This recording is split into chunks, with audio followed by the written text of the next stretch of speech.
rumored that, did I hear it rumored that the man with the white mane, and black robe, you know, you have to be a person who looks at things in a broader way. You take a broader picture, you should understand when the poem is talking about the man with the white mane and black robes, then you know that is a judge of court. That could be the Chief Justice, that could be the Attorney General, that could be a judge, a district magistrate, or a judge of High Court. Did I hear a rumor that the man with the white mane and black robes, whose mouth stores the justice of the land, ushered a red case out of court? Because the 7-year-old failed to testify? Look at that, failed to testify? Did she fail to testify, the 7-year-old? No. Why? Because fail to testify, that phrase is in quotes. Whatever the poet does has an implication on the actual meaning. So the meaning there, fail to testify, means that she did not actually fail to testify. She was made not to testify. So the man with the white mane and black robes, that is how they are. Then stanza 5. Anyway, I only remember these things when I drink. They are indeed tipsy explosions. You drink to remember. You know, people who drink can tell you when they are drunk, that is when they come to tell you the truth. They go and drink so they may come and speak it. Why? Because these are very serious, they are very serious, they are matters that have serious implications in society. Now, I want us to go to the questions. This is part 2, of course. Let us go to the question. The question here is, what are the problems that, or issues, key issues that are being highlighted in stanza 1? Look, hospital beds crawl with maggots. Doctors' gloves. Doctors lack gloves. You don't have to leave that out. Irresponsible medical staff. Oxygen room man on leave. He goes with the key. Lioness of a nurse. Look at that. So what is the significance of the rhetorical question in the first stanza? Significance of the rhetorical question. Rhetorical question there. It raises a moral question on whether some human beings' life are more important than others because of positions they hold in society. You remember the question? The question says, boiling news. What about the boiling news? Because this is a son of an important man. But if you go to the second stanza, it is about Kasaija's child.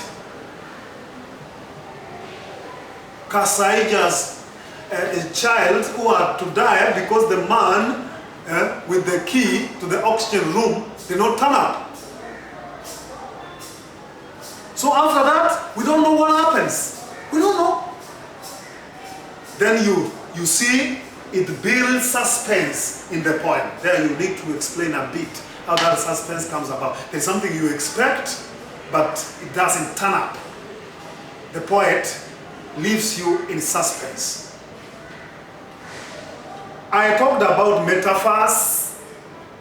I have talked about style. And one of the key styles that we see in this poem is metaphor. A metaphor is also a vehicle that drives the point home. That direct comparison is what we call metaphor. Pick out metaphors in this poem and explain their significance. I'm sure picking out the metaphors from the poem is not a problem to many of us. What is a problem is explaining their significance. Whenever you see that word significance, you need to understand it also means their effect. What is their effect? What role do they play, these metaphors, in the understanding of the poem? You talk about boiling news. It means, literally, it means to become a major concern. What is this boiling news of an important man's son? Is it a matter of major concern to the society? Mountain Dew of a stated issue.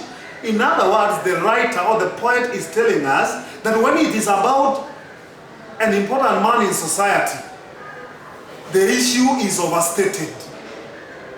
It is given undue attention. Then we see a lioness of an ass. How is that a metaphor? We are not supposed to see nurses who have become lionesses. Ironically, a nurse is supposed to be so human, yet this image implies that she is warlike.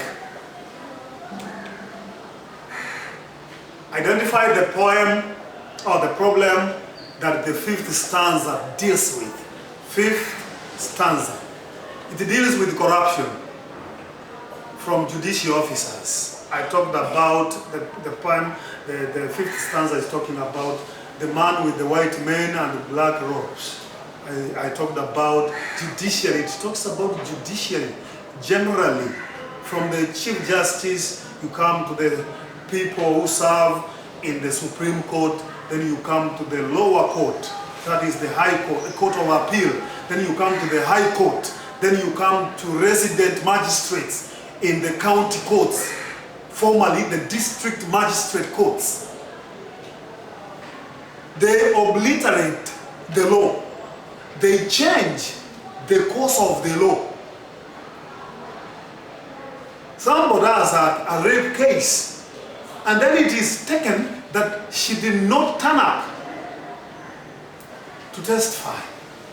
So, the fifth stanza is dealing with corruption from judicial officers who ignore the plight of the downtrodden and side with the powerful and moneyed.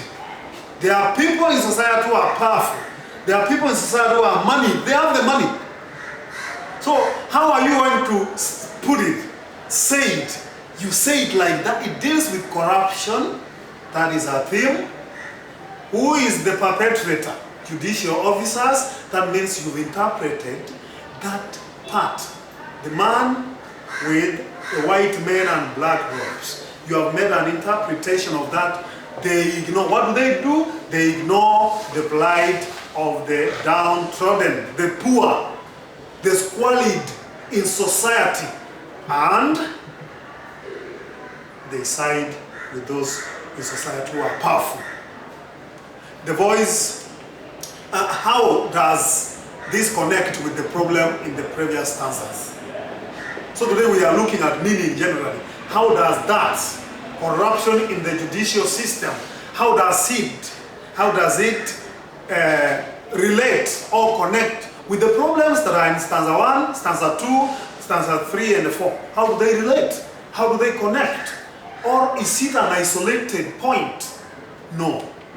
Like in the second stanza, where two suffered under inefficient hospital services, so does the victim suffer inefficiency in court. So you have to bring that relationship. What is happening in stanza 2?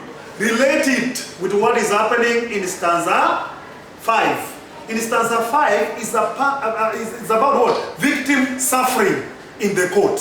In stanza 2, it is about somebody suffering in the hospital. So you are bringing that too. You are bringing that part and you are bringing this other part and you are making your point complete. What about the other stanzas? Like in stanza 2, Kasaija's child died out of staff irresponsibility. So how does that connect? So does the judge irresponsibly acquit the child abuser or child perpetrator or rapist on unreasonable ground? The unreasonable ground we saw there are those that were in quotes, that the 7-year-old did not do what? Did not come out to testify. Like in stanza 3, where the nurses dismiss the weak, and bully the emaciated, those who are suffering. You saw the writer putting it like they have translucent skins. So does the judge side with the rapist and punish the 7-year-old. Look at that. So you must bring that connectedness. So, you've seen how we have gone about it. We have raised issues concerning content. We have raised issues concerning subject matter and a bit of style. Our next lesson shall also be on poetry. We shall look yet at another poem. We shall talk about poetry and poetry and poetry, yet we will never exhaust it. Until that time, good day.